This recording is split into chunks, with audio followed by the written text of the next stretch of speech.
That's like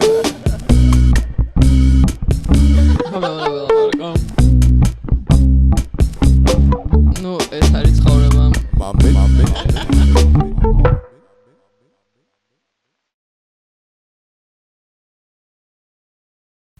გამარჯობა, მოგესალმებით. მე მქვია თათული, ვინც უკვე მიცნობთ და მიყურებთ და ვინც არ მიცნობთ, მე მქვია თათული. ეს არის ჩემი პოდკასტი და ჩემი დღევანდელი სტუმარი არის ტასო უგულავა. გამარჯობა ტასო, მადლობა რომ მოხვედი. გამარჯობა თათული, მადლობა რომ დამპატიჟე. მოკლედ თავიდან დავიწყებთ რამოდენიმე თემის გარჩევით. პირველ რიგში შენ მაინტერესებს მომიყევი შენს შესახებ ვინ ხარ, რას აკეთებ და მე უკვე ჩავშლი თემებს სხვადასხვა მიმართულებით. მე ვარ კინორეჟისორი. ეს ძალიან ხანგრძლივი ნათქვამია ყო კინორეჟისორი, იმიტომ რომ ჯერ ვარ ადამიანი, რომელსაც უნდა კინორეჟისორობა და ცდილობს რომ რაც შეიძლება მიუახლოვდეს მაგ პოზიციას. ამჯერად ესე ვმუშაობ კინოინდუსტრიაში. სხვადასხვა როლებზე რა გაჩნია, მე რა მინდა გაჩნია, რა მოთხოვნა არის. ასევე სამსახიობო განხრითაც ვცდილობ ბედს. და ასევე ბოლო დროა გატაცებული ვარ ფოტოგრაფიით და ბოლო დროა ჩემ პროფესიასაც მოვარგე რა, ასე ვთქვათ, იმიტომ რომ ესე დამჭირდათ რომ მოიტანა რომ ფოტოგრაფიაც და ჩამეინტეგრირებინა ცხოვრებაში და ხო, ეგ ვარ მე და ვცდილობ რომ ვიყო ძალიან ესეთი კრეატიული და ძალიან open სხვადასხვა პროექტებზე და ჩემი აზრით ძალიან მნიშვნელოვანი არის ეგ დღევანდელ რეალობაში, იმიტომ რომ ანუ ხელოვნება მარტო ერთ სფეროს არ მოიცავს. აი რომ იტყვი რომ მე ვარ ახლა რეჟისორი. ანუ რომ ამბობ რომ ვარ რეჟისორი, ანუ მაგის გარშემო კიდე ძალიან ბევრი სხვა ასპექტი არის, რაც ასევე ხარ რეჟისორობასთან ერთად.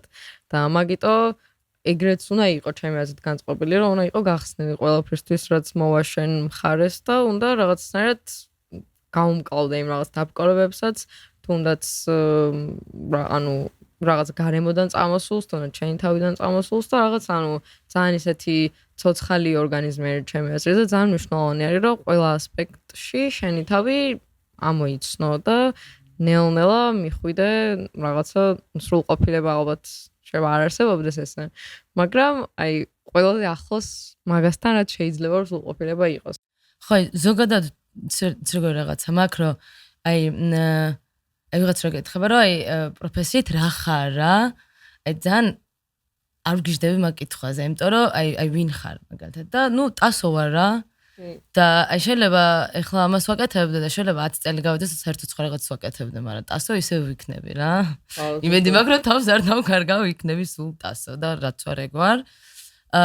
და პროფესია შეიძლება გარემოებასთან ერთად მოგერგოს და მოირგო და მოტრიალდეს, დატრიალდეს და ასე შემდეგ. მithumedes დღევანდელ რეალობაში, როცა სამყარო ესე სწრაფად იცვლება და ყველაფერი ესე სწრაფად მიმდინარეობს, ანუ მუდმივად უნდა up to date დღევანდელობასთან უნდა იყო რაღაც დასინკული, ასე ვთქვათ. კი, ნამდვილად. მაგრამ ხო, ამ მომენტში ძალიან aspiring director ვარ, ესე ვიტყოდი.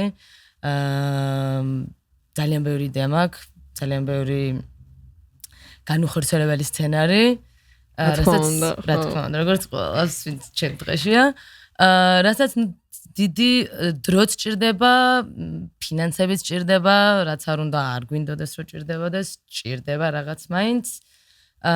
და ხო რა, თავდადება მაქვს, მაგრამ დრო და ფინანსები აი ხან ერთია, ხან მეორე და ჯერ ესე ყველაფერი ერთმანეთს არ დაემთხვა, რომ ბოლო დრო ავკეთო ისე რაღაცები ისე გადამიღია, მაგრამ ბოლო დროა ძალიან მინდა რომ რაღაცას თავი მოვაბა. მაგრამ სულ სხვა რაღაცები პრიორიტეტდება ხოლმე. მithumedes ახლა ამ სიტუაციაში რაც ხდება, ხო, ქვეყანაში ძალიან რთული პერიოდი არის ყველაფრისთვის და ნუ მაგიტომ ესმის. მაგრამ ნუ ყველაფერი წარმავალი არის და ნუ პოზიტიურად უნდა ვიფიქროთ და იმაზე უნდა ვიფიქროთ, რომ რაღაცები უფრო და უფრო კარგად იქნება დროთა განმავლობაში. კი და ასევე იმასაც ვთვლი, რომ აი ახლა დღეს მაგალითად რა რო არ ვზივარ და ვწერ, არა, როგორ არა. დღეს ვზივარ და ვწერ იდეაში, მაგრამ ესე არ ვდგავარ და არ ვიღებ რა არაფერს, ანუ მე როგორც რეჟისორი. მაგრამ ძალიან საინტერესო გზას გავდივარ რა, ძალიან ბევრ რამეს ვაკვირდები, ძალიან ბევრ გამოცდილებას ვიღებ. რადგანაც არ მაქვს დროში შეზღუდვა, იმიტომ რომ მე ეგრე გადავწყვიტე, რომ დროში შეზღუდვა არ უნდა მქონდეს. წერდა, თავიდან წერდა, თავიდან წერდა, ეგ ძალიან სასიამოვნო პროცესია, ძალიან ბევრს ვკითხულობ, ვუყურებ რაღაცებს და გონია რომ ესეც არის რაღაცნაირი გზა რა, რაც უნდა გავიარო მე ადამიანმა, ინდივიდმა რა. ზოგადად მგონია რომ არ უნდა შეადარო შენ თავი სხვას. ეგ ძართულე ხოლმე რომ შენი ასაკის ტიპს შეადარებ, რომ აი ეს ბევრად წინ არის და მე რატო ვერ ვარ რაღაც ჩემში რაღაცა wrong არის, მაგრამ არ არის ეგრე რა, ანუ შენ ხარ ის არის რა, იმას სხვანაირი background-ი გაქვს, შენ სხვა და ეს შენი ის არის რა, journey თავგადასავალი და ხო, ვცდილობ რომ შევიყვარო ეს ჩემი თავგადასავალი, მიუხედავად იმისა, რომ ზოგჯერ ცოტა ნერვებს მიშლის, მაგრამ ჩემია. მაშინ მე მაქვს ჩემი მოსაზრება მაგასთან დაკავშირებით, რომ სხვა ადამიანს ადარებ თავს და არ ვიცი რამდენად კოლექტიური გამოცდილება არის თუ უბრალოდ მე ვფიქრობ ესე, მაგრამ აი რატომღაც ეხლა რამდენიმე დღის წინ, ანუ დიდი ხანია უკვე ეგ ფიქრი მაქვს, მაგრამ აი რამდენიმე დღის წინ გამახსენდა, რომ მაგას ვფიქრობდი, რომ აი ყველას გვიყვარს ჩვენი ბებიები და ბაბუები, რა თქმა უნდა, მაგრამ აი ბავშვობაში ყოველთვის ანუ რატომღაც მგონია, რომ ალბათ ბევრ ადამიანს ქონია მსგავსი გამოცდილება, რომ აი ბებო რომ თავისი რაღაც მეგობრის შვილიშვილზე გეტყვის, რომ აი ეხლა ის სადღაც იქ წავიდა და ეხლა იმას აკეთებს და ამას აკეთებს და აი შენ რატო არ აკეთებ ამას და ანუ აი რატომღაც მგონია, რომ მაქედან გამომდინარეც მე გველექება თითქოს ეგ ფიქრი, რომ ანუ შეიძლება მე თვითონ არ ვიფიქრო იმაზე, რომ მე უნდა შევადარო ჩემი თავი ვიღაცას, მაგრამ ის სადღაც აი შეიძლება ეგ რაღაცა ხმა გესმოდეს, რომ აი შენ რატო არ აკეთებ მაგ რაღაცას, მაგრამ ანუ რაც უფრო ვიზრდებით, ჩემი აზრით რა, ანუ მე ხა რაც უფრო ვიზრდები, ვხვდები, რომ არ არის საჭირო, რომ ყველა ერთ გზას გავდიოდეთ. ანუ არ არის საჭირო, რომ ეხა მე სადაც ვარ ცხოვრებაში, სხვა ჩემი ასაკის ადამიანიც მანდ იყოს. არ უნდა გავდიოდეთ. მე ვთვლი, რომ არ უნდა გავდიოდეთ არავითარ შემთხვევაში ერთ გზას. ანუ მაშინ რა განგვასხვავებს რა ერთმანეთისგან, ანუ არაფერი, მაშინ გამოდის, რომ შაბლონურად რაღაცა 24 წლის გოგოს პროტოტიპი არის ეს და ყველანი უნდა იყოს ეგეთები რა და აი რატო პირიქით. რატო კი არა ეგრე ვერც იქნება ფიზიკურად რა და ეგ არის ზუსტად საინტერესო ამ ცხოვრებაში ჩემი აზრით, რომ ყველა სხვადასხვანაირი თავგადასავალი აქვს რა ცხოვრებაში და ყველა თავის წიგნს წერს, ასე ვთქვათ რა და ყველა არის უნიკალური. ეგ არის რაც ძალიან მაგარია და ხო შედარება ძალიან ცით რაღაცაა რა, აი გონია რომ ცხოვრებაში ძალიან ბევრი ადამიანი გიბიძგებს იმისკენ, რომ შენი თავი სხვას შეადარო რა. ეს შეიძლება იყოს ოჯახის წევრიც, ან მასწავლებელიც, ან ნებისმიერი ადამიანი რა იდეაში. და მერე რაც ყველაზე მთავარი არის, შენ ხდები ეგ ადამიანი, რომელიც შენ თავს ადარებს სხვებს. და ხო ეგ ძალიან ესეთი რამე არის, ძალიან ტოქსიკური რამე მგონია, მაგრამ მგონია რომ ყველა აკეთებს მაგას რაღაცა ეტაპზე. ხო, მეც მაგას ვფიქრობ, შეიძლება ანუ არ არის ჯანსაღი, მაგრამ ანუ ყველა, ანუ ხო ალბათ ყველა აკეთებს, მაგრამ ნუ ჯობია რომ არ გააკეთო. ანუ ძალიან ხაი კრინჯი რაღაც უნდა თქვა რა, აი. არა, ჩვენ გვიყვარს აქ კრინჯი. Okay, embrace the cringe, ხო? არ ვიცი ვის ნათქვამი არ ვიციტირებ, რომელიმე ან მსახიობს, ან просто ესეც რაღაცნაირ წარმატებულ ტიპს Pinterest-ზე ვნახავდი ოდესღაც ამ quotes რა. როგორ არის? ერთადერთი ადამიანი, ვისაც შენ თავი უნდა შეადარო, არის შენი თავი გუშინო. აი ზუსტ. აი ხო, ანუ აი 100%-ით ვეთანხმები. ხო, რამდენად ის არ მერდეს, ანუ ხო რა. ხო, ეგ ანუ შენ როგორი იყავი გუშინ, მაგას შეადარა შენ თავი დღეს რა. და ეცადე რომ უკეთესი იყო, იმიტომ რომ ანუ ცხოვრება არის, ანუ პროგრესული უნდა იყოს, ხო? რეგრესში ხო უნდა წახვიდე და სტაგნაციაში უნდა მოყვე და ამიტომაც გუშინაც იყავი, მაგაზე უკეთესი ეცადე რომ დღეს იყო და რაღაც მომენტში ისეთი უკეთესი იქნები, რომელიც ვიტყვი რომ ვა. ზუსტად მაგარი ვარ. ან შეიძლება არ იყოს ეგეთ მომენტი და ეგეც ოკეი არის რა. ხო, მაგრამ მე მგონია რომ თუ მაგისკენ მიდიხარ, მიხვალ. ანუ ეხლა მე რაღაც დღეები მაქვს ხოლმე, რომ აი რაღაც ცოტა ისე თუ აი мотивация თუ არ მაქვს დავუშვათ რაღაცის გაკეთების ან რაღაცნაირად მიზარება რაღაცის გაკეთება, აი წარმოვიდგენ ხოლმე ჩემ მომავალ მეს. ანუ აი წარმოვიდგენ, რომ აი ჩემ მომავალი მე აი ფიზიკურად როგორი ვარ, აი სად ვარ, რას ვაკეთებ, რა ხდება ჩემ გარშემო და მე ვფიქრობ მაგაზე, რომ ეხა ეს ჩემი მომავალი მე რომ რაღაც კმაყოფილი იყოს ჩემით დღეს, ანუ უნდა გავაკეთო ის რაც მაქვს გასაკეთებელი. ანუ არ ვიცი, ანუ შეიძლება ყველა ადამიანისთვის ეგ არ მუშაობდეს, მაგრამ ანუ ჩემთვის რატომღაც ყველაზე მეტად ვისაც ვადარებ თავს, ალბათ არის ჩემი მომავალი მე. იმიტომ რომ ანუ რაღაც ეტაპზე ცხოვრებაში მინდა რომ ეგ ადამიანი ვიყო. ვისაც წარმოვიდგენ რომ ექნები. ეგ ძალიან კაი წარმოგენა რაღაც სიტყვა. კი, ეგ ძალიან ასწორებს მართლა. ნამდვილად. და როგორ დაინტერესდი ამ სფეროთი? აი როგორი იყო შენი გამოცდილება დაუშვათ რომ რაღაც აი ბავშვობაში იყავი ცხოვრობდი, ზრდებოდი და რაღაც მომენტში გადაწყვიტე რომ ეს გაეკეთებინა თუ აი სულ იცოდი შინაგანად რომ გინდოდა ამის კეთება? ჩემი კინოს და თეატრისაც სხვათა შორის დაინტერესება დაიწყო ძალიან პატარა ასაკიდან რა. აი ალბათ ვიყავი 6 წლის, როდესაც დედაჩემმა შემიყვანა ესეთი იყო წრე იყო, ბალეტი, თანამედროვე ცეკვა და მსახიობის ოსტატობა. ხო და ძალიან მომეწონა ეს ყველაფერი და ვიარე მანდ, აი არ ვიცი რამდენი წელი, ალბათ 15 წელი, ნაკლები ალბათ 12 წელი მანდ ვიარე რა. და ნუ აი იქ ვინც გავიცანი, ხალხი მართლა ჩემი ოჯახის წევრები არიან. დღეს ჩემი მასწავლებელები სკოლანი. მოკლედ 18 წლამდე, 18 წელი როცა სკოლას ამთავრებდა, უნდა ჩააბარო და ეს მთელი ზეწოლა არის შენზე, ოჯახიდანაც და ოჯახის მეგობრებიდანაც და ყველასგან რომ უნდა ჩააბარო. აი ეს არის რომ ტასომ უნდა ჩააბაროს და სად ვაბარებ და მართლა აი უკვე აი რა ვიცი, თინეიჯერების ასაკიდან დაწყებული ვამბობდი რომ მეთქე მე მინდა მსახიობობა, მე უნდა გამოვიდე მსახიობი და დავდიოდი კიდევაც რა, ანუ იდეაში მაგისკენ მივისწრაფოდი, რომ სამსახიობო ოსტატობა შემესწავლა ძალიან მაღალ დონეზე. და ერთი თვით ადრე სანამ უნდა გამეგზავნა საბუთები, დავწყვიტე რომ არ მინდა სამსახიობო ოსტატობა და ვთქვი რომ მოდი მე მაინტერესებს რეჟისურა. და ესე ძალიან ესე მოწმენდილ ცაზე ძალიან დაუფიქრებლად, როგორც 18 წლის ადამიანი, 17 წლის ვიყავი მე, 17 წლის ადამიანი იზავდა. ავდექი და სამსახიობოს ნაცვლად გავაგზავნე ჩემი პორტფოლიო და რაღაც ჩემი ინფორმაცია სარეჟისორო დეპარტამენტში. მე ძალიან გამიმართლა და ძალიან ანუ მადლიერი ვარ, რომ განათლება მივიღე საფრანგეთში რა. იმიტომ რომ მგონია რომ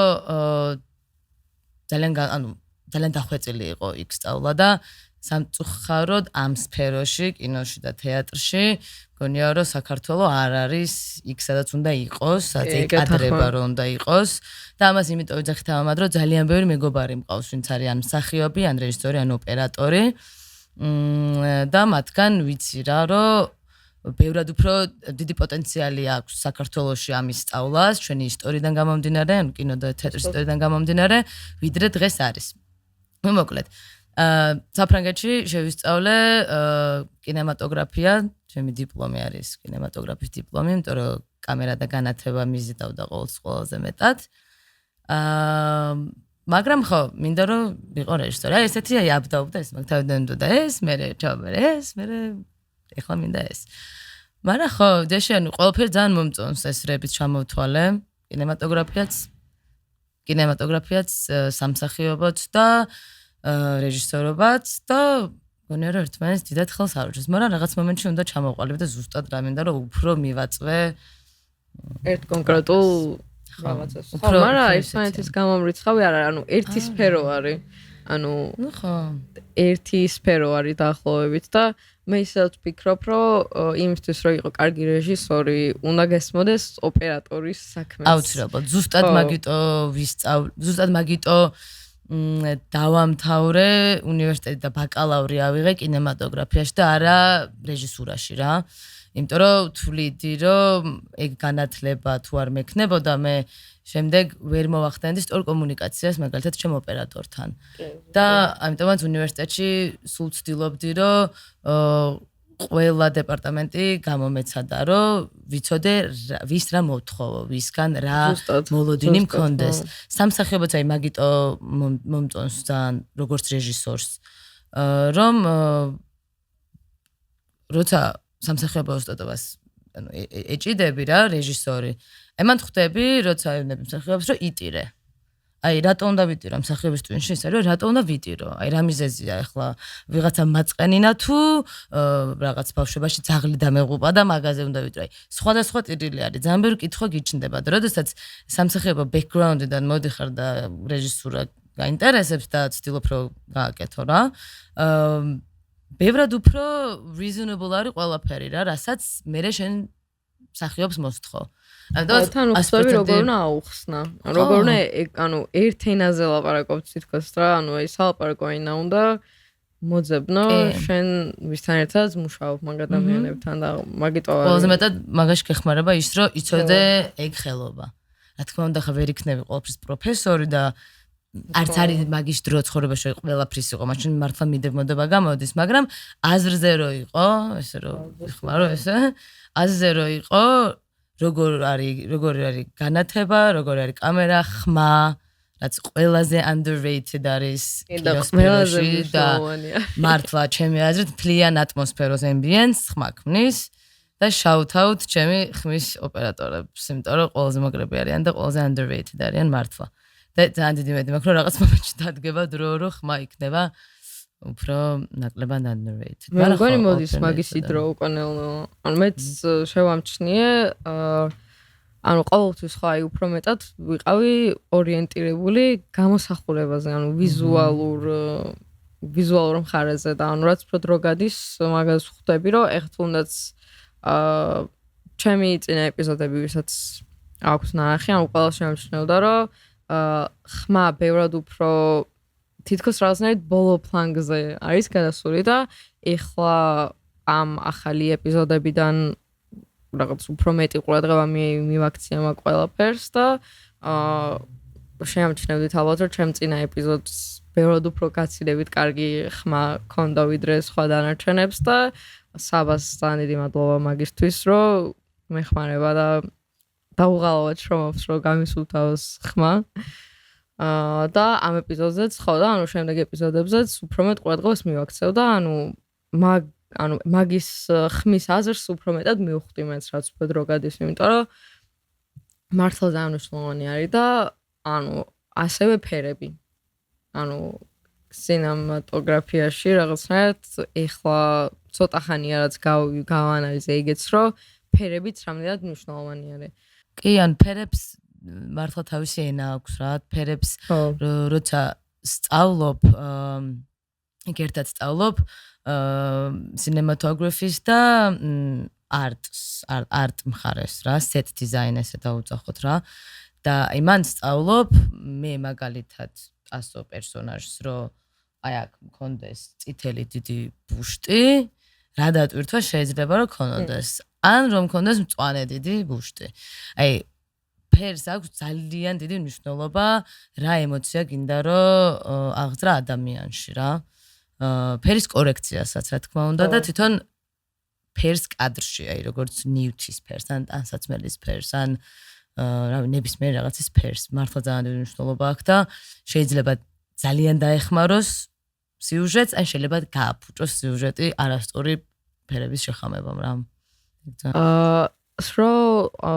ანუ ახსენე რომ საფრანგეთში სწავლობდი უნივერსიტეტში და ხო არ შეგიძლია რომ მაგასთან დაკავშირებითაც მითხრა რომ აი მაგალითად როგორი გამოცდილება იყო შენთვის და რთული იყო თუ არა მაგ გზის გავლა იმიტომ რომ ესეც რაღაც თინეიჯერობის პერიოდში რაღაც შენი კომფორტის ზონის და რაღაც დატოვება და ყველა მეგობრის და ასე შემდეგ და სადღაც სხვა ქვეყანაში წასვლა საცხოვრებლად მგონია რომ ძალიან დიდი ნაბიჯი არის ადამიანისთვის და მგონია რომ ძალიან მნიშვნელოვანიც არის ჩემი აზრით რა რომ აი ის ყველაფერი რასაც იცნობ დატოვო იმისთვის რომ შენი თავი გაიცნო უკეთ და ანუ ყოველთვის მაგას ვფიქრობ ხოლმე რომ რაღაც ეგ ნაბიჯი ადამიანმა ცხოვრებაში უნდა გადადგა და ეგ გამოცდილება უნდა გქონდეს და შენთვის როგორი იყო ეგ გამოცდილება და აი უნივერსიტეტში ყოფნის დროსაც რას გამოარჩევდი ყველაზე მეტად რა იყო შენს დასამახსოვრებელი? მე ვიყავი 17 წლის როცა წავედი და ვთვლი რომ ძალიან პატარა ვიყავი და პატარა 17 წელი. იდეაში თან ძალიან დიდი მეგონა ჩემი თავი. მაგრამ in my defense იმას ვიტყვი რომ მართლა ძალიან დამოუკიდებელი ტიპიც ვიყავი. ჩემ თავის პატრონიც ვიყავი რა, ის ფულის მენეჯმენტით შემეძლო რა. იდეაში აი ესე შორიდან რომ შემეხედა ჩემი თავისთვის 17 წლის ტასოსთვის. ესე ვიტყოდი რომ ხო რა, ნუ ეს ბავშვია იდეაში, მაგრამ ხოთზე არა გამკლავდება. წავედი და მივხვდი რომ საერთოდ არ არის ეგრე მარტივად რა ყველაფერი, იმიტომ რომ საქართველოს ცხოვრება ვერ ვიაზრებთ, მაგრამ არის უდიდესი კომფორტი. არის ძალიან პატარა ქვეყანა, ძალიან პატარა ქალაქი მაინც და რაღაცნაირად მართლა ყველას იცნობს. შენ თუ არ იცნობ, მე თუ არ ვიცნობ ყველას, შენ იცნობ და მე შენ გიცნობ და მე შენ დაგიკავშირდები. აი, ნუ იდეაში ეგ არის, აი, community ყავს რა, შენი, რაც ყველაზე მნიშვნელოვანი არის. საფრანგეთში რომ ჩავედი, არც ენა ვიცოდი, რაც უზარმაზარი შეცდომა იყო. და ვინმე თუ საფრანგეთში წახვალთ, აუცილებლად ენა იცოდეთ, იმიტომ რომ რა ვიცი. ერთი ხელი ჩათვალეთ, რომ არ გექნებათ, თუ არ იცით ენა.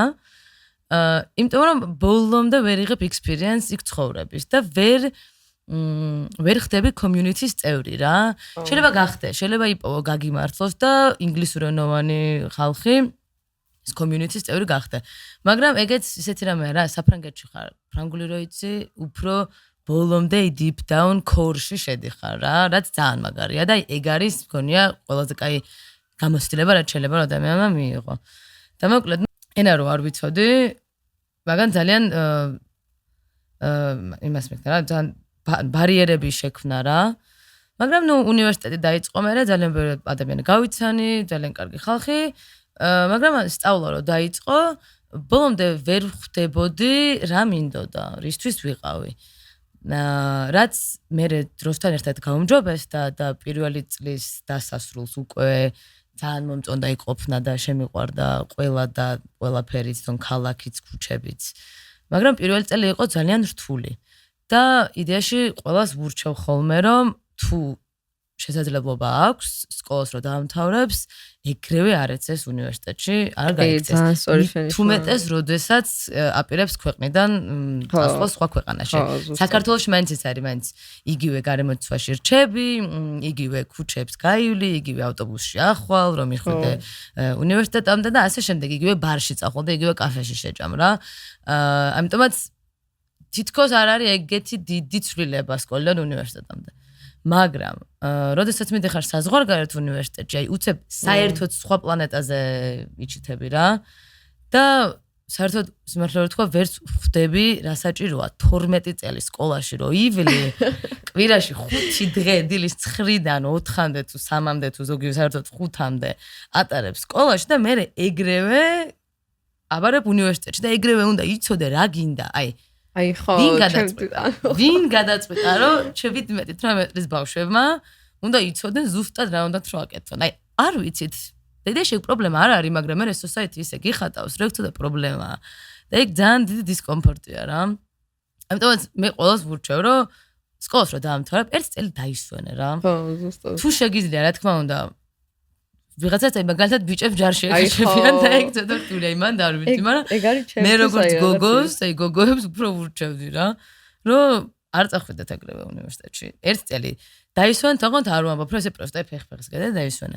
აი რაღაცა სხვა პატარა კურსები გაიარა. კურსები, აი რაღაცა სამსახური მიშოვე, პირველად შეიძლება მაგ დროს შეიგრძნო რა არის შენი საკუთარი ფული რო გაქვს. და ფული იდეაში რა ხა 21 საუკუნეში ძალიან მნიშვნელოვანი რამე არა, ანუ მაგით ცხოვრობ. ზუსტად. თორე ისე. და ძალიან ბევრი სწავლობს, ახალ ხალხს იცნობ რა, უფრო ის არის რომ ის სკოლა აღარ გაქვს და რა შეიძლება რომ ჩემ ამდენ დროს ვუყო. სწავლობ მაგას, დროის მენეჯმენტსაც სწავლობ და ისვენებ კიდევაც რა, სწავლისგანაც ძალიან მნიშვნელოვანი არის ჩემი აზრით, რომ ტვინი დაასვენო ამდენი 12 წლიანი სწავლის მერე და მერე ცოტათი მერე გაერკვე რა გინდა. და პარიზში ჩავედი, გადავუხვია. მაგრამ პარიზში ჩავედი, ეს პირველი წელი მქონდა ძალიან სტრესული, აი საშინლად სტრესული რა. არც ენა ვიცოდი, არც ბევრი მეგობარიც არ მყავდა. და ის სულ მინდოდა დედა, აი მეთქი დედა, დედა მინდოდა რას ნიშნავს, ხო? ადამიანი ვინც მომიგوارებდა პრობლემებს. ადამიანი ვინც დამეხმარებოდა ეთლის პრობლემების მოგვარებაში, მე არ მიყვარს სხვა თუ აგორებს ჩემ პრობლემებს, მაგრამ რომ დამეხმაროს, აი ეგ მინდოდა რა. ემოციური მხარდაჭერა. ძალიან, ემოციური მხარდაჭერა სულ საჭირო იყო და აი ძალიან ბევრი ყოფილა მეტროში, აი ესე უბრალოდ დამიწყა წერილი, იმიტომ რომ არავის არ აინტერესებიქ რა, აი საერთოდ არავის და შენს რო იტირო რა, შეიძლება ვიღაცამ კითხოს რომ რატო ტირო, ოღონდ ფრანგულად კითხავს და შენ ვერ გაიგებ თუ არ იციან და აი ისე გაგრძელებ ტიროს და ისიც ხდება რომ შენ ვერ აგებინებ და დაგანებებს თავს. ნუ აი ძალიან დრამატულია მოკლედ რა. პირველი წელი ჩემს იყო ძალიან დრამატული. ჩემი ექსპერიენსი ეგეთი იყო. მე შევეჩვიე, მე ძალიან შემიყვარდა იქ ყოფნა და ხო, რო დამთავრდა აი დღეს ახლა აქ რო ვარ უკვე რამდენი წელი გავიდა 3 თუ 4 მენატრება კიდევაც, რაც მართლა არ წარმომედგინა რა. მაგრამ აი გულწრფელი რო ვიყო ახლა შენთან, დრო რო უკან გადავახვიო, ეგრევე არ წავიდოდი. ისევ წავიდოდი მაგ უნივერსიტეტში, ისევ წავიდოდი საფრანგეთში, მაგრამ ერთი ან даже შეიძლება 2 წელიც არ წავსულიყავი არსად. და აი გადავწყვიტავდი საფრანგეთში წასვლას ენას ვისწავლდი, უფრო მომემზადებოდი, უფრო დავფიქრდებოდი რას ვაკეთებ რა. მაგრამ იქ გამოსწრება თვითონ ძალიან კაია, იმიტომ რომ ძალიან კარგი სტრუქტურა იყო სწავლების.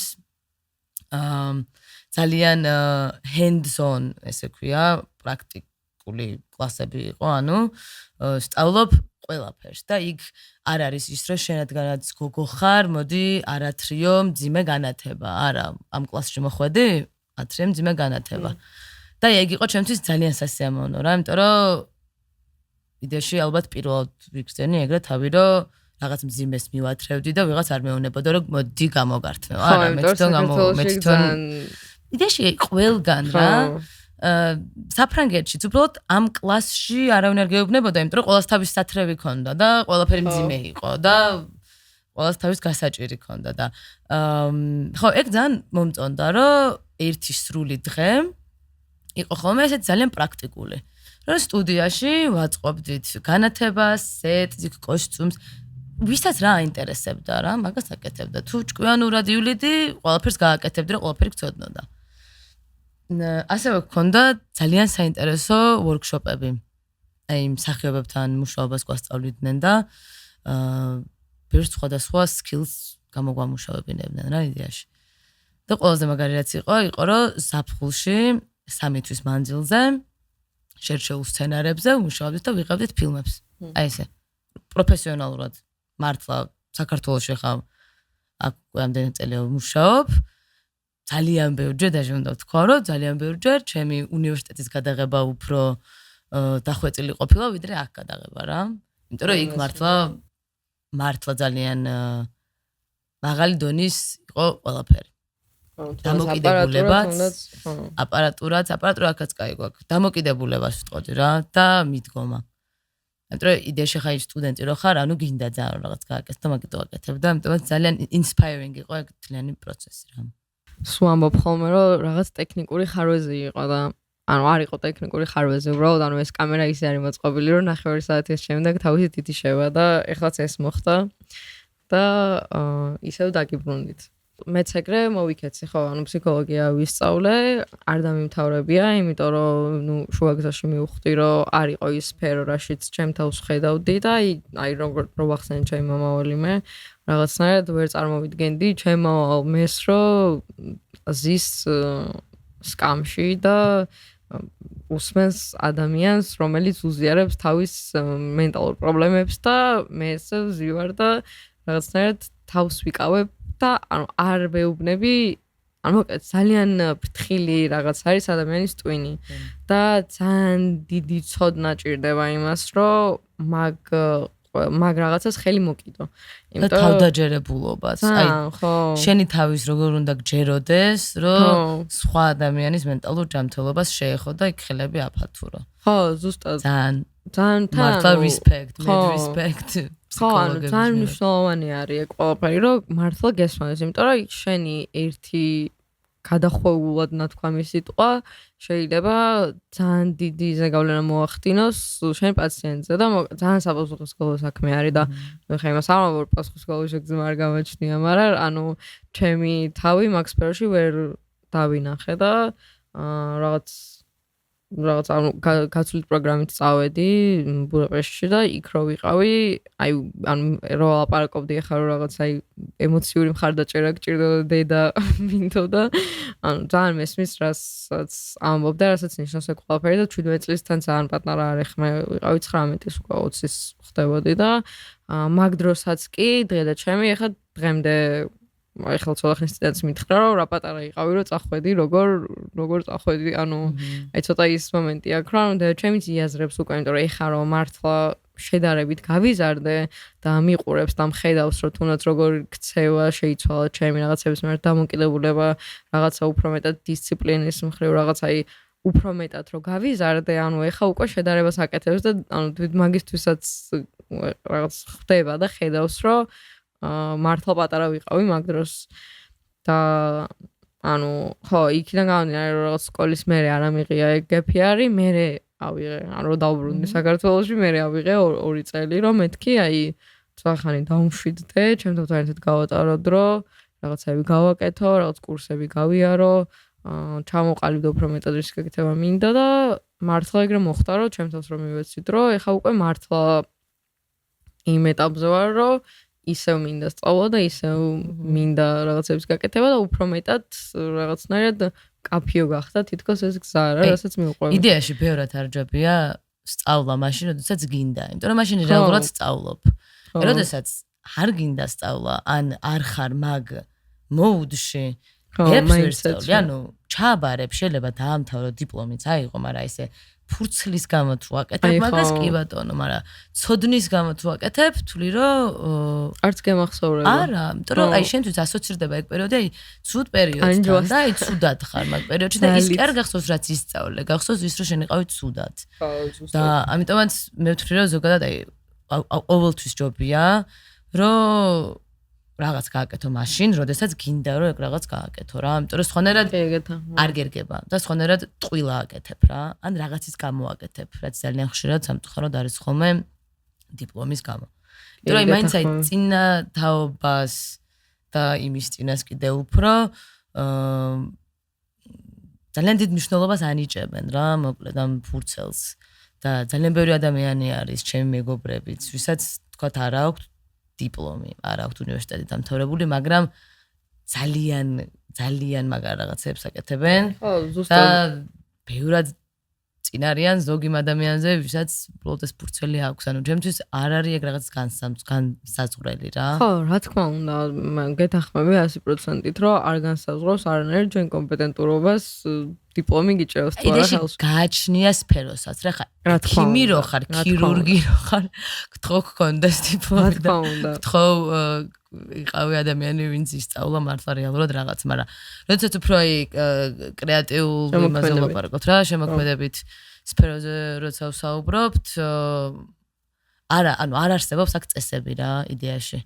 ამიტომაც უნივერსიტეტის ძალიან კარგი არის და მე არ ვიტყვი რომ არ არის კარგი, იმიტომ რომ მე იმდენი რაღაც ვისწავლე რომ არა მხოლოდ ამ სფეროში რა, ზოგადად ჩემს თავზეც ძალიან კმაყოფილი ვარ, მაგრამ ვინც არის სწავლა, ეგენიც ძალიან კარგად არიან და ეგენიც სწავლობენ ცხოვრებაში. ანუ იდეაში მგონია რომ ყველა ადამიანს თავისი მიდგომა უნდა კონდეს რა. აი ზოგადად ყველა ადამიანი ხო არ არის გამოჭრილი აკადემიური სწავლებისთვის. აი ზოგი მაგალითად სკოლაში ძალიან მაგარი ნიშნები ყავთ ხოლმე. მაგრამ მე ცხოვრებაში ვერაფერს არ აკეთებენ რა. ან ზოგი პირიქით რა, იოროსნები რო არიან ხოლმე და მე უცებ რაღაცას პოულობენ და ყველაზე მაგრები რო არიან რა, მაგაში ანუ ეს სწავლება არის ძალიან რაღაცა ერთ არქეტიპზე მორგებული თითქოს რა. რაც ძალიან არ მომწონს ზოგადად და ძალიან ჯაჯა ზოგადად განათლების სისტემას ამ ქვეყანაში განსაკუთრებით, მაგრამ თუმეტეს საქართველოში კი. იმიტომ რომ მგონია რომ არ არის მორგებული, აი ზოგ ადამიანს უფრო გამოდის ზეპირი, ზოგ ადამიანს გამოდის წერითი რა, და მე რომ მაგალითად ზეპირი არ გამომდის, ჩემი ცოდნა მაგით არ უნდა შეამოწმო. იმიტომ რომ მე შეიძლება არ ვაპირებ ორატორობას და არ ვაპირებ რომ გამოვიდე და სადღაც დიდი სპიჩები წავიკითხო. რა თქმა უნდა, რომ დავწერო შეიძლება ძალიან კარგად დავწერო. ამიტომაც ხო მგონია რომ ძალიან ის არის არაკომფორტულად მორგებული ხალხზე რა. ხო, მაგრამ ნუ აი სანამ ალბათ მაგ განათლების სისტემის მოწესრიგებამდე მივალთ ჩვენ ქვეყანაში იმდენი პრობლემა არის ისედაც რომ მაგრამ სიმართლე რომ გითხრა მაქედან მოდის რა თქმა უნდა. მაქედან უნდა დაიწყოს რა განათლების სისტემა რომ დალაგდეს მოწესრიგდეს. ეხლა ხდები მე ადამიანები გამოვლენ სხვანაირები. ხო, ზუსტად. ეს ადამიანებს ექნება სხვანაირი სურვილები, სხვანაირი ფიქრები და ასე შემდეგ. ზუსტად. გეთახმები. კი, კარგი იქნება და ბევრი რაღაც ხანერად რო იყოს და ნუ იმედია იქნება, მაგრამ მე one can wish ეჩემით მართლა daydream-ი არის ხომ, მაგრამ ეს ყოფილი რომ ვაგდება, რა მაგარი.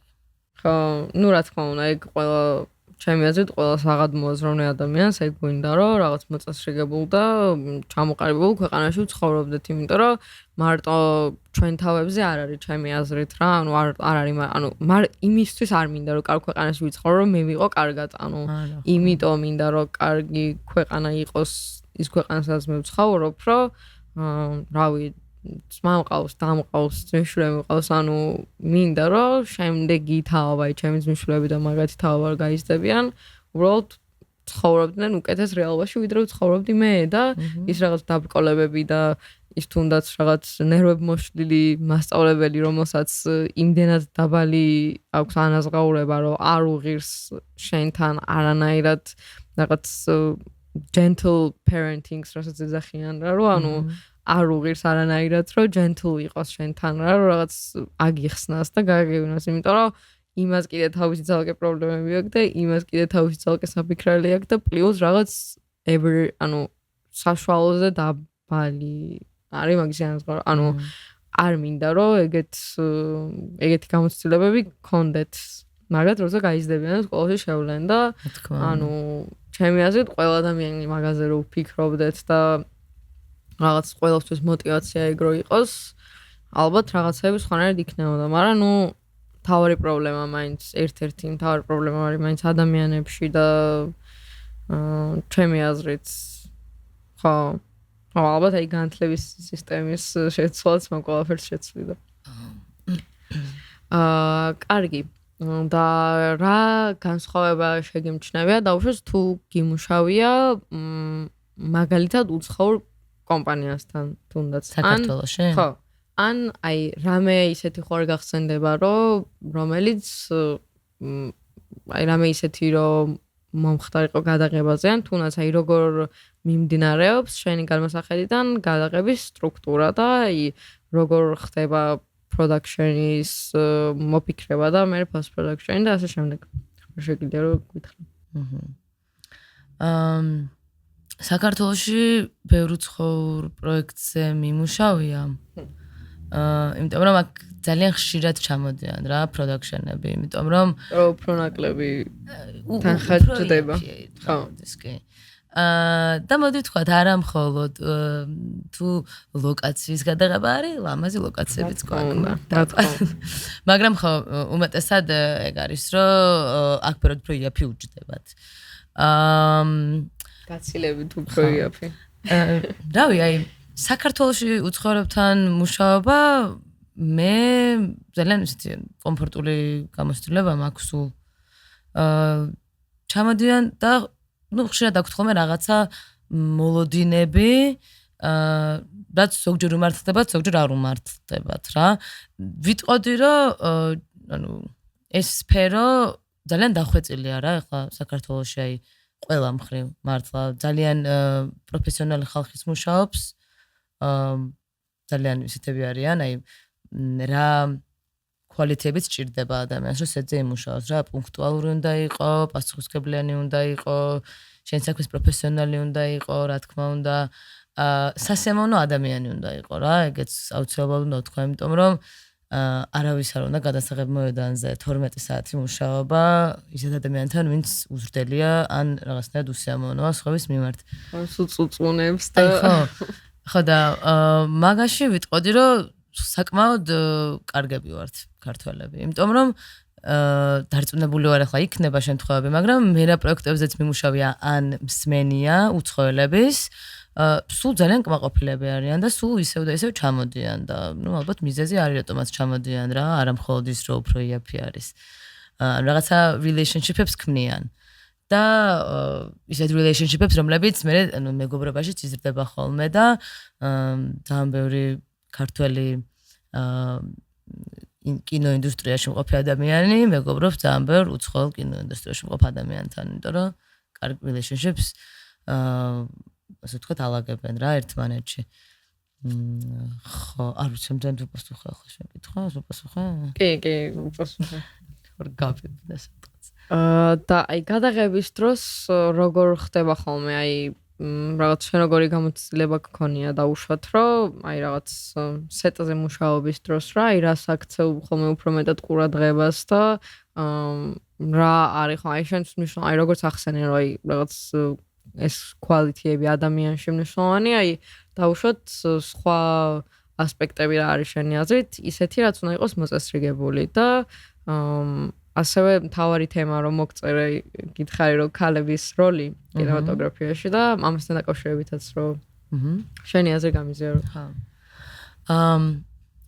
იდეაში ეს კინოსფერო ანუ რამდენადაც კრეატიული ამბავი არის ასევე არის ძალიან ტექნიკური და ტექნიკურს არ გულისხმობ მხოლოდ აი განათება და ხმა.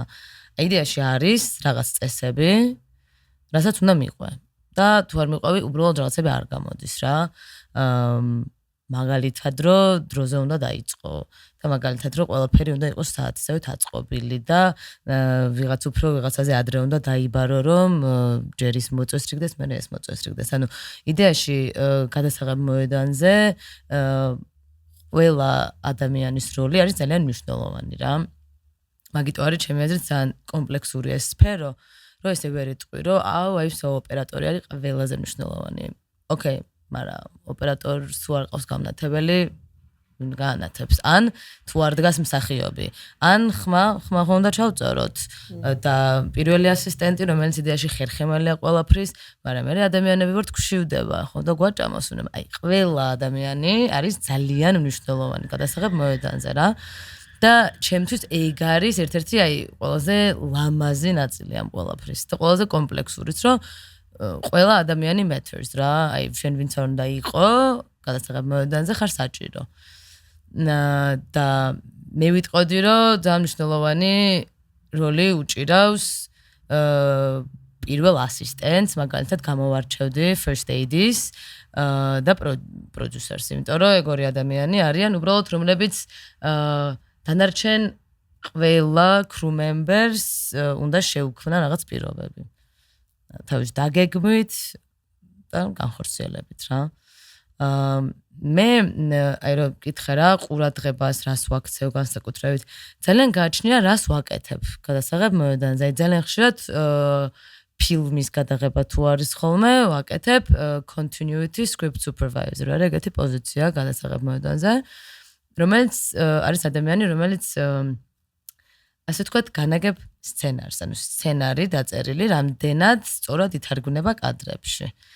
ასე ყველაზე ესეთი კარგი მაგალითი რომ მოვიყვანო არის, რომ როდესაც კადრში ადამიანი სვავს ლუდს პირობითად, ხო რამდენიმე დუბლს იღებ რა მანდ და ეს ლუდი ყოველთვის სწორ რაოდენობაზე იყოს, იმიტომ რომ ხშირად იპარება ეგეთ რაღაცები და ადამიანი არის საჭირო რომელიც უბრალოდ დაждდება და ბევრ სხვა რაღაცასთან ერთად ეს continuity და script supervisor ბევრ სხვა რაღაცას აკეთებს მაგრამ მაგასაც გააკონტროლებს რა ასევე რაც ძალიან მნიშვნელოვანი არის მონტაჟისთვის ასე ვთქვათ ქმნის ბაზას ერთი ქმნის დღიური თუ ბიბლიას დავარქმევდა ბიბლიას წერ მონტაჟისთვის რა მართლა ოღონდ და მაგით რომ ხელმძღვანელობს მონტაჟზე ძალიან ბევრ დროსაც ასეივებს და უფრო კარგად ხელმძღვანელობს რა ზოგადად რა თქმა უნდა ეგ ძალიან მნიშვნელოვანია და ხო როდესაც continuity-ს ვაკეთებ გადასაღებ მოედანზე ჩემი ყურადღება თავიდან ბოლომდე არის ეკრანზე ანუ რასაც იღებს ოპერატორი და ვცდილობ ყველანაირად რომ ყველა დეტალს მივაქცევ ყურადღება, იმიტომ რომ ჩემი საქმე მაგ მომენტში ეგ არის. იქ ხმა რამდენად კარგად ისმის, განათება თუ არის რეალისტური, ოღონდ კი არ შედიხარ სხვის კომპეტენციაში, წინა სცენასთან მიმართებაში, თუ არა რეალისტური, რა ვთქვათ, დილა იყო და ეხლა ცოტა დილას აღარ გავს, ანუ continuity არ არის შუქის. იქ მსახიობს ეხმარები, თუ გრძელი take-ი არის, თუ გრძელი დუბლი არის, ეხმარები იქ რა როდის უნდა გააკეთოს, ტექსტი და ასე შემდეგ, რა ზოგადად დინამიკა რა, ეს pace როგორ მიდის დუბლის, იმიტომ რომ შეიძლება ეგ უბრალოდ ამ მსახიობსაც რეჟისორსაც თავიდან ამოუვარდეს, იმიტომ რომ ბევრს ხო რაღაცაზე ფიქრობენ, შენ ხარ ეს ადამიანი, ვინც მაგაზე ფიქრობს. ყველაზე ხშირად მაგას ვაკეთებ ხოლმე, იმიტომ რომ ძალიან მომწონს და ყველაზე ახლოს არის რეჟისურასთან. იმიტომ რომ მსახიობებთანაც გიწევს ურთიერთობა, სცენარზეც ფიქრობ, კადრებზეც ფიქრობ, რამდენად ერთად დამონტაჟდება, რამდენად ერთად კარგად დაიჭრება და თან რეჟისორი არ ხარ. ანუ გვერდიდან უყურებ. ანუ ის ზეწოლა რაც რეჟისორს აქვს, რომ ყველა კითხვას გისვამს, რომ ეს თუ ეს და შენ უნდა გქონდეს პასუხები. ეგ ადამიანი არ ხარ, რა, მაგის გამოკლებით ყველაფერს ესე ვთქვათ გვერდიდან უყურებ. ხო, თუ continuity არ ვარ და სხვა რამეს ვაკეთებ, გააჩნია რას ვაკეთებ, ჩემი ყურადღების ცენტრი იცვლება რა და მე მაგაზე ვთქვათ მე არ მუშაობ art department-ში, მაგრამ ალბათ ვინც art department-ში მუშაობს, იდეაში continuity მაგასაც მნიშვნელოვანი არის. ეგენიც აკონტროლებენ მაგას, მაგრამ ეგენი უფრო იმასაც უყურებენ, რა თქმა უნდა, კადრში რომ არ გაიპაროს მაგალითად თუ period piece ვიღებთ, რომ თუ არის მე-20 საუკუნე, 21 საუკუნის ნივთი არ გაიჩნდოს. მაგას იდეაში pre-production-შიც არეგულირება ხოლმე, ანუ ზოგადად ისე რა გააჩნია რა სფეროს წარმომადგენელი ხარ, იცვლება შენი ყურადღების ცენტრი. ხო, და ქალის როლზე რომ ვილაპარაკოთ. ზოგადად გონია რომ ეს ქალის როლი აი მარტო კინოდან კი არ უნდა დავიწყოთ, ზოგადად ცხოვრებაში სად შეგვეშალა, რომ მე დღესაც აცდენილები ვართ რა. იდეაში ვიტყოდი, რომ ნელ-ნელა კინოინდუსტრიაში ეგ მე მგონი ვაგდება. იმიტომ რომ ბოლო დროა მოიმატა მსოფლიო მასშტაბით ვიტყვი, ქალმა ოპერატორებმა, ქალმა რეჟისორებმა, ქალმა საუნდ ინჟინერებმა, ანუ ქალებმა უფრო აიდგეს ფეხი ტექნიკურ დეპარტამენტებში და ფეხი აიდგეს არ გულისხმობ, რომ ქალებს გამოდოთ. არა, უბრალოდ იმდენ იქნეს, რომ შეუშვეს რა. და სხვა შორის იმ დღეს რომ მომწერე, მე თვითონ დავინტერესდი, რომ აი ქალების როლი კინოში, აი რა ისტორია აქვს რა. და ეს რამე წავიკითხე, რომ თურმე მაშინ, როდესაც კინო იყო უხმო, შესაბამისად იყო უფრო აბსტრაქტული და ექსპერიმენტული. ქალებს ძალიან დიდი როლი ეჭირათ რა, ანუ იდეაში ერთნაირად ქალებს და კაცებს. და უფრო აბსტრაქტული იყო და უფრო უცხო იყო და არ იყო წესები. მე როდესაც ასე ვთქვათ ჰოლივუდის ტეიქოვერი მოხდა, უფრო ბიზნესურად მიუდგნენ კინოინდუსტრიას. და აი ბიზნესურად რომ მივიდნენ, მან წავიდა ყველაფერი ქალებისთვის, იმიტომ რომ მან ჩააჩოჩეს ქალები, მან უფრო რაღაცა სტანდარტები, რაღაც მოთხოვნები წამოვიდა, რომელიც იყო უფრო ტექნიკური და ტექნიკური რო იყო, ეგრევე დასვეს კაცები რა მაგ ამბავზე.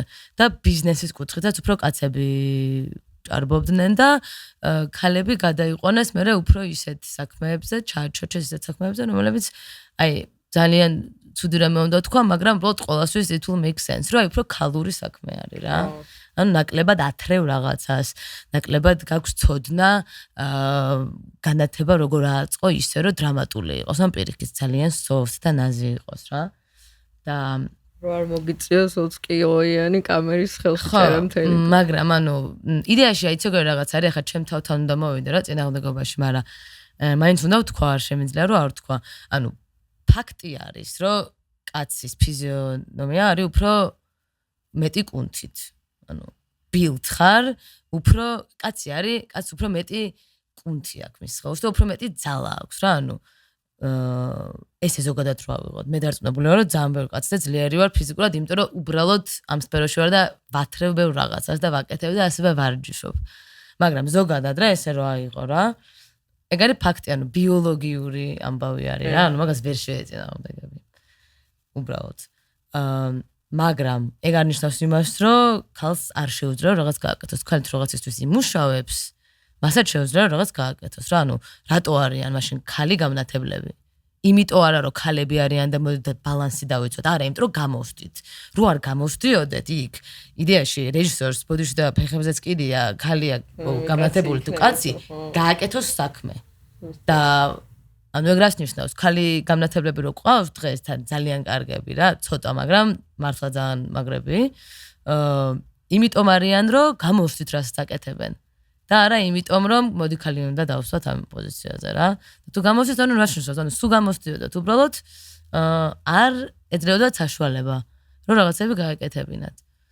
და მე მგონი დღევანდელ რეალობაში ისედაც უფრო მეტი ტექნოლოგია არის იმისთვის, რომ რაღაც ეს ფიზიკური, ანუ აღნაგობაზე აღარ არის დამოკიდებული ჩემი აზრით რა, თუნდაც აი 20 კილოიანი კამერის ტარება ოპერატორს შეიძლება აღარ უწევდეს ხელით, იმიტომ რომ არსებობს უკვე ძალიან ბევრი ხელსაწყო რომ შეგიძლია რომ დაიმაგრო ტანზე თუნდაც ან იდოს და მან გაჩნია კამერა language-ს, მაგრამ შენ რო ხარ ქალი, რომელსაც უნდა ოპერატორობა, ანუ რა თქმა უნდა, არანაირი დაბრკოლება არ ოპერატორი. აუცილებლად, იმიტომ რომ არაფერი არის შეუძლებელი რა, ხა ეს კაი cringe, მაგრამ ანუ nothing is impossible რა, ანუ გეთახავი 100%. იმიტომ რომ რაღაც გაკეთება თუ გინდა, უცბად ადგები და გააკეთებ. ანუ არ არის საჭირო რომ კაცი იყო რომ რაღაცა კაცური საქმე გააკეთო, ანუ ვაფშე რას ნიშნავს კაცური საქმე? ეგ არის კაცის დარქმეული ეს. მაგრამ ეს დრამა მგონია რა და ამ თემაზე რა თქმა უნდა ძალიან ბევრი ადამიანთან მილაპარაკია. ზოგადად ქალის როლზე რა, არა მარტო კინოინდუსტრიაში, არამედ ზოგადად. და ნუ ესეთი რეფერენსი უნდა მოვიყვანო რა, ვირჯინია ვულფის Room of One's Own. არის ესეების კრებული, სადაც ავტორი ლაპარაკობს იმაზე რომ ქალ მწერალს რამდენად სჭირდება რომ კონდეს თავისი, ანუ იყოს independent შემოსავალი, კონდეს სივრცე, სადაც განმარტოვდება და დაწერს და preferably თვითონვე იძახის რომ კონდეს საკეტი, რაც ჩაწერს და შეუძლია რომ მარტო იყოს. და ნუ ზოგადად ლაპარაკობს მაგაზე რა, ანუ აი ქალის როგორ თქვა სწორად ჩამოვაყალიბა ანუ საუბრობს იმაზე რომ რა მნიშვნელობა აქვს გარემოებას ქალმა რომ society-ში დაემკვიდროს თავი. და ერთი ყველაზე სახალისო მაგალითი რაც მოყავს, რაც ძალიან მომწონს, არის ის, რომ ყვება, რომ უილიამ შექსპირი, რომ hypothetically ყოფილიყო ჯუდით შექსპირი და არა უილიამ, ანუ ყოფილიყო ქალი. და იმ პერიოდში, როცა იყო უილიამ შექსპირი. და დაეწერა ის ყველაფერი, რაც დაწერა უილიამ შექსპირმა, მართლა შედევრები და მართლა უნიკალური, ხო? ალბათ მოკლავდნენ. ანუ ალბათ იმ პერიოდში განსაკუთრებით ის შეეცვლებოდა რომ არის შეიძლება witch დაჟე. ან რაღაცა abnormal ადამიანი და შეიძლება საერთოდ არც არავის არ წაეკითხა, იმიტომ რომ სრული რომ გამოეჩინა რომ მე რაღაც დავწერე და მოდი განახებთ, ყოველს ეთქვა რომ რას დაწერე. ანუ ზოგადად ამ წიგნში რაც ამ ესეებში რაც არის რაც ძალიან მომწონს და ვეთანხმები არის ის რომ ქალებს უბრალოდ ძალიან გვიან მოგვეცა რაღაც უფლებები, რაღაც საშუალებები, განათლების მიღების საშუალება, ცხმის მიცემის საშუალებაც რა. ზოგადად საკუთარი ფულის ქონის საშუალებაც ისე გვიან მოგვეცა, რომ ასე ვთქვათ, რამდენიმე ნაბიჯით უკან აღმოჩნდით კაცებზე, რომლებსაც ეს პრობლემა არ ქონდათ. ანუ აი კაცს ყოველთვის ქონდა თავისი შემოსავალი, კაცი იყო ასე ვთქვათ მარჩენელი, ხო? ანუ აი ქალი რო უცებ ძველი დროის ქალი რო უცებ რამენაერად გამოგხსლოდა რო ქმარს გაშორებოდი, იდეაში იჩითებოდი გაუნათლებელი ადამიანი სამყაროში. იდეაში აქაც განათლების ფაქტორი არის რა. იმიტომ რომ ქალები იზრდებოდნენ უფრო იმ მოტივით, რომ სახლში უნდა დამჯდარიყვნენ და ბავშვები გაეჩინათ და გაეზარდათ. მოელოთ ოჯახისთვის. ხო, საჭმელი გაეკეთებინათ და დაელაგებინათ. რაღაცა ინტერესი თუ გქონდა მაგ დროის ქალს, ძალიან განწირული იყავი, იმიტომ რომ ან ფარულად უნდა მიგეღო ეს ინტერესი, ან მოგეპარა წიგნები შენი ძმისგან, ან მამისგან. არ ვიცი მართლა როგორ გადარჩნენ ქალები ვერ ხვდები, იმიტომ რომ ძალიან შეზღუდულები იყვნენ ბევრ რამეში რა. და როდესაც ესეთი დიდი შეზღუდვა გაქვს ამდენი ხნის მანძილზე, ხო ხტები მე უფრო ანუ უპირატესად ფორა აქვს კაცებს რა, რაღაც პონჩი ეგრე გამოდის რა. იმიტომ რომ კაცები ბევრად უფრო დიდი ხანია რაღაცებს წერდნენ და ქალებმა დაიწყეს გვიან. შესაბამისად, ქალი ვიღაცამ შეიძლება თქვას, რომ ქალი ნაკლებად კარგად წერს, მაგრამ იდეაში თუ ეგ მართალია და მე არ ვიძახი რომ ეგ მართალია. თუ ეგ მართალია, მართლა შეიძლება ეგ იმიტომ მართალი რომ კაც უფრო დიდი ხანი აქვს practice-ში, კაც უფრო გამჯდარი აქვს ეს, ხვდები? ხო და ნუ ეს იდეაში ჩემი ის არ არის რა, ჩემი აზრი, ანუ იდეაში მე ვეთანხმები ამას და ჩემი აზრიც არის, მაგრამ ეს მომაქვს ვირჯინია ვულფისგან რა, რომელსაც მართლა ძალიან ვეთანხმები და ძალიან მაგარი feminist writer არის. და ხო ლაპარაკობს ანუ იდეაში ქალის როლზე ბევრი პერიოდის განმავლობაში და მიმოხილვა აქვს სხვადასხვა წიგნების და სხვა ავტორების და ძალიან საინტერესო არის რა, იმიტომ რომ მან ნელ-ნელა ჩანს მე როგორ იხვეწებიან ქალები. მე ზოგადად ვთვლი რომ ქალი და კაცი ერთმანეთს არ უნდა ედრებოდეს რა. მგონია რომ მაგას როდესაც დავასრულებთ, მაშინ რაღაცა გაბრწყინდება რა. იმიტომ რომ მგონია რომ უნდა შევადაროთ ადამიანები ერთმანეთს რა, ინდივიდები და არა ქალი და კაცი. იმიტომ რომ ვერ ხვდები საერთოდ რა საჭირო არის. ასევე ისიც არასწორად მიმაჩნია რომ და ეხა ეს ეხა ჩვენს ყოფაში ძალიან აქტუალური არის რა, რომ იმიტომ რომ გადავფაროთ ბევრი წლის gender disbalance ეხლა აი რაღაცა წესები არის, რომ აი მაინც და მაინც ამდენი ქალი უნდა იყოს დასაქმებული აქ. აი ეგ იდეაში ჩემთვის როგორც ქალისთვის ცოტა შეურაცხყოფელი არის რა. აი გეთანხმები 100%. კარგი ვარ ამიყვანე, თუ არ ვარ კარგი არ ამიყვანე. ხო, მარტო აი to feel space ანუ აი რაღაც სივრცის შესავსება. იმიტომ რომ ქალი ვარ, მაგიტო არ ამიყვანო რა და იმიტომ რომ რაღაცა guideline-ები დაწესდა რა, რომ ოფისში რო იყოს gender balance, უნდა იყოს ამდენი ქალი, ამდენი კაცი. და მოვიდა ვიღაცა კაცი გასაუბრებაზე და ბევრად კარგია ვიღაცა ქალი, მაგრამ ქალი უნდა იყვანო, იმიტომ რომ აი ეგეთ წესი გაქვს.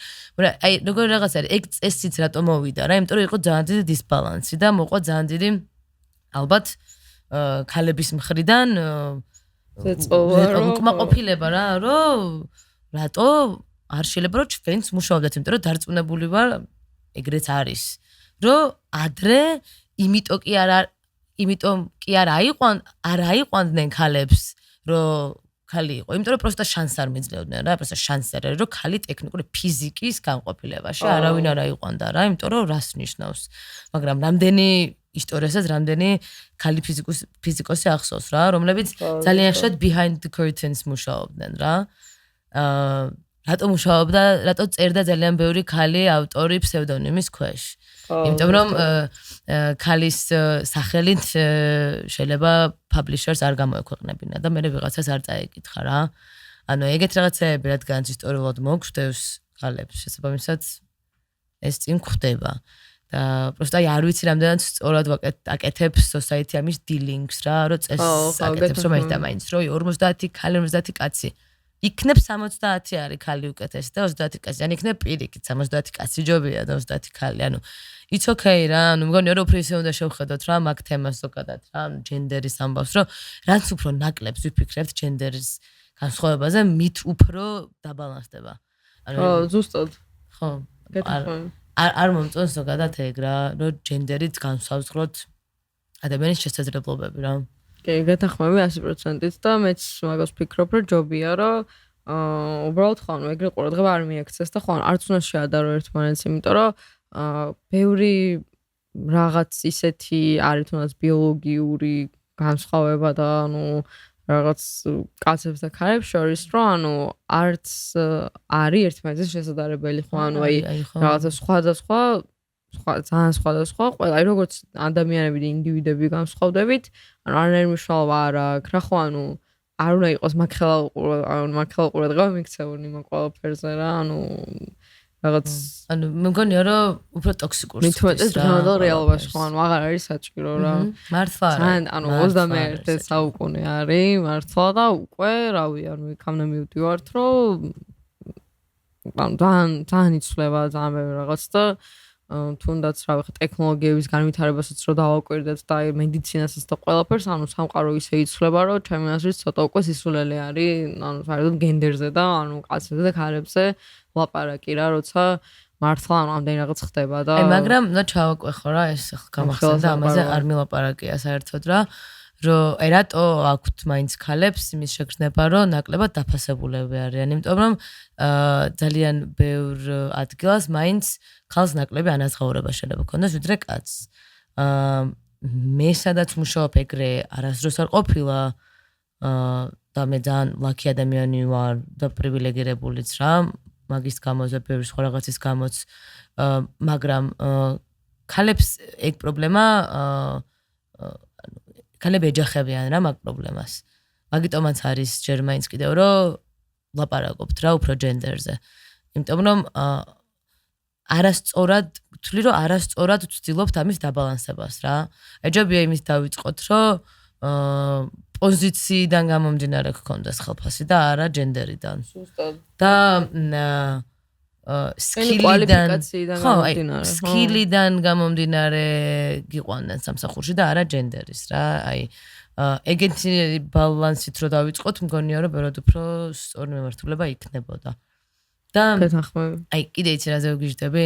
რომ ისედაც ამდენი რაღაც აი საგიჟეთია ხო ეს ცხოვრება. ისედაც აი ადამიანს თავის თავთან სხვებსაც რო თავი დაანებო რა შენ თავთან რამდენი ჭიდილი გაქვს რა რამდენი აი do's და don'ts გაქვს რა და კიდე society გეუბნება რომ მოდი აი შენ ქალმა კაცს შორის იპოვე განსხვავებები აი მოდი ავდგეთ და ვიპოვოთ მსგავსებები ანუ განსხვავებები ვიცით რა არის ძალიან ბევრი მსგავსებების ძალიან ბევრი იქნება რა და შეგვიძლია რომ რაღაც მომენტში უბრალოდ ავდგეთ და ანუ ფოკუსირდეთ მაგაზე რომ აი რა გვაქვს საერთო რა და ჩვენი ძალები შევაერთოთ და ერთად ვიმუშაოთ და ერთმანეთის წინააღმდეგ რა როცა ერთი რაღაცისთვის მუშაობთ ვთქვათ პროექტი არის და რაღაცა უნდა განვახორციელოთ რა A-დან B-მდე უნდა მივიყვანოთ რა ძალები შევაერთოთ და ერთად მივიდეთ და არ იყოს ამ A-დან B-მდე პუნქტის განმავლობაში იმაზე ჭიდრი რომ შენ კაცი ხარ მე ქალი ვარ და მე ამას უკეთესად ვიზევ და შენ ამას რატო შევი და იმას რატო მე ეს დამის გაკეთება და მე რატო არ მომეც აი არასწორი რაღაცაში იხარჯება ენერგია რა. ესეც შეიძლება რომ თქვათ უბრალოდ რომ მოდი ანუ fuck gender რა და მას ქვენი ცენზურა. ცენზურა ახსენი შენ პოდკასტ. ანუ просто ვიხემძღვანელოთ კვალიფიკაციით, ზუსტად პროფესიონალიზმით, ცოდნით და ასე შემდეგ. ზუსტად. ანუ აი დღემდე მაინც არის რა ძალიან ხშირად რომ აი იძახიან რომ ეს აი კაცის ტვინი აქვს გაგიგია ქალზე რომ თქვენ ეგეთი რაღაც ღერთო ჩემ აი ეგეთი წინადადება აი ვერ ხდები აი კომპლიმენტად ვთქვამთ ჩემი მეგობრისთვის რომ აი ამას კაცის ტვინი აქვს მეთქი რას ნიშნავს კაცის ტვინი აქვს ქალის ტვინი აქვს ანუ ქალია კაცის ტვინი რას ნიშნავს რომ გამოდის მათემატიკა ფიზიკა ქიმია ხო ქალია ანუ ქალს გამოდის ეგ რა მოდი let's face it რა ქალსაც გამოდის ეს ყველაფერი ანუ არ არის კაცის ტვინი ტექნიკური არ ნიშნავს მენ და მაინც რომ კაცს უნდა გამოსდიოდეს რა ხო ზუსტად 100% გეთანხმები ხო მაგრამ მე მაინც ვიტყოდ რომ მგონია რომ წინათავების ხალხს უფრო აქვთ ეგისნი და ეგენი უფრო გვახვევენ და აკერებენ რა ჩვენი მეებს ამას მგონია რომ ხო რა თქმა უნდა ჩვენ თავობა უფრო ნაკლებად როგორც ყველაფერს სხვაზე ანუ არა მარტო გენდერზე ანუ ყველაფერს სხვაზე ეგრე არის რომ ჩვენ წინათავობას სხვა შეხედულებები აქვს რაღაცებზე მაგაც წინათავობას კიდე საერთოდ სხვა და რაღაც ანუ მაგისი იმედი მაქვს მეც რომ რაღაც ჩვენი თავობა ჩვენ შემდეგი თავობა რაღაცებს გატეხავს და რაღაცებს მოშორდება და რაღაცებს უფრო სხვანაირად გააკეთებს და სხვანაირად განვითარდება და ნუ აი მაგის იმედი რო არ გქონდეს, მაშინ რის იმედი უნდა გქონდეს რა. ზუსტად. ხო, ნახოთ რა იქნება. დედაში ესე ვერც ვადანაშაულებ ხოლმე რა, იმიტომ რომ ხდება, ანუ ეგრე გაიზარდნენ, მაგათ მე ეგრე იციან რა და თან იმასაც თუ მივიღებთ ხედველობაში, საქართველოში როგორ გაიზარდნენ ჩვენი ბებიების და მათი მშობლების თავობა ანუ სრულ იზოლირებაში საბჭოთა კავშირში რა. ძალიან ბევრი იტყვის რომ განათლება ძალიან ისე იყო, ესე იყო. ძალიან ბევრი რაღაც შეიძლება რაღაც ისე იყო. ხო. კარგად, ალბათ. მაგრამ ფუნდამენტი იყო ძალიან არასწორი რა და ამიტომაც დღემდე საბჭოთა კავშირში დაცხოვრებ ადამიანებს ეთყობათ. Generational trauma არის, რასაც დღეს ჩვენზეც გადმოვიდა და რავი, ნახოთ რა იქნება სამომავლო. ნამდვილად არის და ჩვენზეც არის, ანუ იდეში ჩვენზეც კი 2000-იანი ვარ მე პირადად და იმენა ბოლომდე 21 საუკუნის ტიპი გამოვდივარ ხო? ეგრეც თვლი ჩემთავს. მაინც რაღაცებს ვხედავ, რომ იმიტომ რომ გარემოება არის რა ეგეთი, გარემოების და გამო გადმოყოლილ რაღაცებს მაინც ამჩნევ. მაგრამ ჩვენ შემდეგი თაობა შეიძლება ვეღარც ამჩნევდეს და უფრო დაპატარავდება ეგ და ალბათ რაღაც მომენტში მივალთ გაბრწყინებამდე, მაგრამ მე ალბათ სხვა პრობლემები გაიჩნდება რა. რა თქმა უნდა. და იქნება ესეთი უსასრულო ლუპი.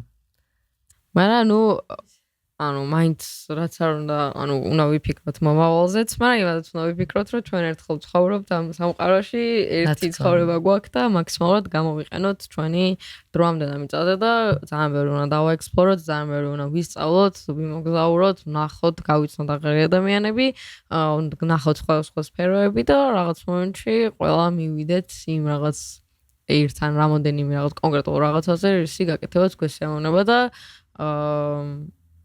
ანუ ამ ეტაპზე, შენ ცხოვრების ეტაპზე შენთვის ეს იყო რეჟისორობა, ასე ვთქვათ, გადაღებაზე მუშაობა და წარმატებებს გისურვებ.